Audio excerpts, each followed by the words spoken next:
Hello everyone, welcome back to our channel Alpha Doctors, and today we are going to finish our section of GI tract, GI tract की physiology and pharmacology, and this is the last topic of our GI tract module from the first stage USMLE step 1. So today we are going to read about the octreotide, sulfasalazine and various minor drugs. So सबसे पहले octreotide का जो mechanism है, it is a long acting somatostatin analog, that is it inhibits the secretion of various strengthening vasodilatory hormones such as कि जितने भी body में hormones होते हैं उन सब की अगर we have to inhibit them. So octreotide is the drug of choice. It decreases the acid secretion, it decreases the insulin secretion, it decreases the glucagon secretion and various other hormones. So इसके clinical uses आ जाते हैं variceal bleeding में, acromegaly, VIPoma and carcinoid syndromes.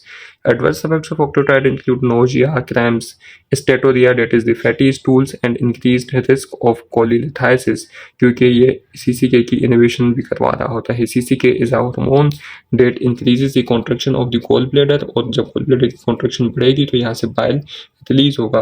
तो जब ऑक्ट्रोटाइड CCK को inhibit कर देगा तो गॉल ब्लैडर की कॉन्ट्रैक्शन रुक जाएगी, जिसकी वजह से बाइल की स्टेसिस बढ़ जाएगी, जिसकी वजह से यहाँ पर स्टोन होने का खतरा बढ़ जाएगा. Then we have the sulfasalazine. Sulfasalazine is a combination drug of sulfapyridine, that is antibacterial, and 5-amino salicylic acid, that is an anti-inflammatory drug. तो जब इन दोनों ड्रग्स को मिला देंगे then we forms the sulfasalazine. तो सल्फासेलाजीन का मैकेनिज्म ये है कि जब ये बॉडी में एज अ कैप्सूल की फॉर्म में जाता है तो then it is inactive, and जैसे ये कोलोन में पहुंचता है तो बैक्टीरिया इसको एक्टिव कर देते हैं, कोलोनिक बैक्टीरिया. सो इसके क्लिनिकल यूजेस आ जाते हैं in ulcerative colitis and Crohn's disease. Adverse effects include malaise, nausea, sulfonamide toxicity, and reversible oligospermia.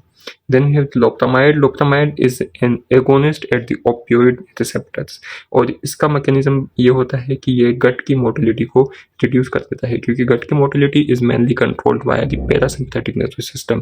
तो जब पैरासिम्पैथिक नर्वस सिस्टम इनहिबिट होगा वाया opioid receptors तो लोपेरामाइड उसका ड्रग ऑफ चॉइस है.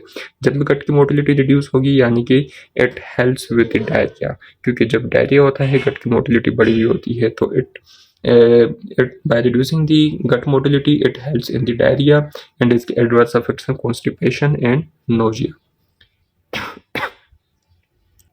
Then we have the Ondansetron. Ondansetron का mechanism ये है कि it inhibits the 5-hydroxytryptophan यानी कि serotonin receptors. It acts peripherally and decreases the vagal stimulation, and it acts centrally as well. It is the drug of choice for anti-emetic in post chemotherapy patients. So it controls vomiting post-operatively and in patients undergoing cancer chemotherapy. Adverse effects of ondansetron include headache, constipation, QT interval prolongation, and serotonin syndrome. क्योंकि ondansetron is a serotonin antagonist, तो body में जब serotonin की amount बढ़ जाएगी then it increases the chances of serotonin syndrome. और उसके बाद we have the apretant. Apretant is a substance P antagonist that blocks the NK1 or neurokinin receptors in brain. The clinical use of apretant includes antiemetic for chemotherapy-induced nausea and vomiting, although it is not the drug of choice. Then we have the metoclopramide. Metoclopramide is a D2 receptor antagonist यानी कि dopamine receptor antagonist. It increases the resting tone, contractility, lower esophageal sphincter tone, motility, and promotes gastric emptying. It does not influence the colon transport time.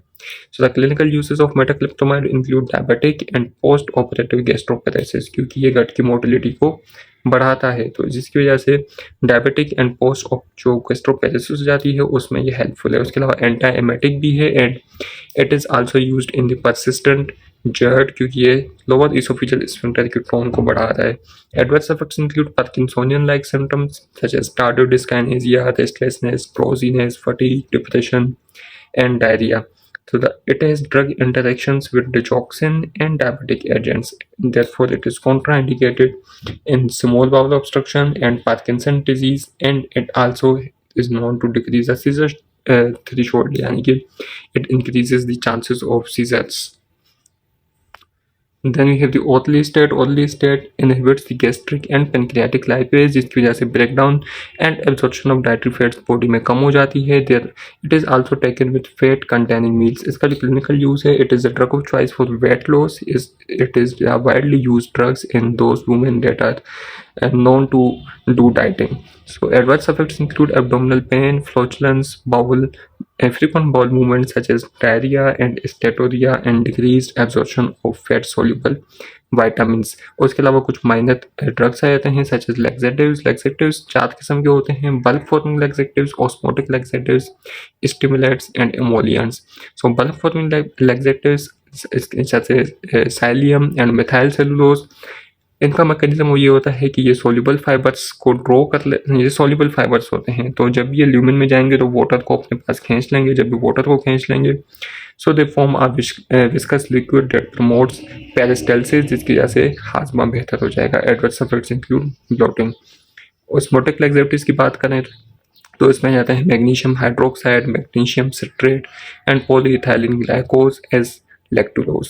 ये भी इनका mechanism ये होता है कि ये प्रोवाइड्स ऑस्मोटिक लोड, जिसकी वजह से वाटर जो है वो ज़्यादा अट्रैक्ट होगा जीआई ल्यूमेन में, जिसकी वजह से गट की मोटिलिटी इंप्रूव होगी। लैक्टुलोज को हम हेपाटिक एन्केफेलोपैथी में भी यूज़ करते हैं, जैसे कि हम पीछे पढ़ के आ चुके हैं।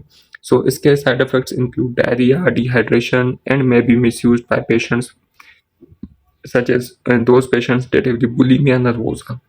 उसके बाद स्टिमुलेंट्स आ जाते हैं। स्टिमुलेंट्स में भी have the senna and bisacodyl. So these drugs acts by the stimulant, यानी कि स्टिमुलेट करते हैं एंटेरिक नर्वस को, एंटेरिक नर्वस सिस्टम को, जिसकी वजह से कोलोनिक कॉन्ट्रैक्शंस बढ़ेगी एंड पेरिस्टाल्सिस बढ़ेगी। इसके भी adverse effects include diarrhoea and melanosis coli is a specific side effect to the stimulants, जो कि सवालों में भी बहुत ज़्यादा पूछा जाता है। And it's over use can cause metabolic alkalosis, क्योंकि एसिड बार बार जो भी स्टमक में एसिड बन रहा है वो with the help of diarrhoea वो बॉडी से निकल रहा है, जिसकी वजह से मेटाबॉलिक एसिडोसिस होने का खतरा बढ़ जाता है। उसके अलावा एमोलियंट्स में आता है docusate. Docusate is the drug that promotes incorporation of water and fat into the stool, therefore it helps with the motility of the gut. इसके भी adverse effects include diarrhea and overuse can cause metabolic alkalosis. So this was all about the GI tract pathology. If you have any questions, you can ask in the comment section. So this concludes our GI tract module from the first aid, and in the next session we are going to study some other module. तो अगर आपको यहाँ तक कोई भी सवाल हो तो आप प्लीज़ कमेंट करके पूछ सकते हैं। And if you like the videos then please like, share and subscribe to our channel. Thank you.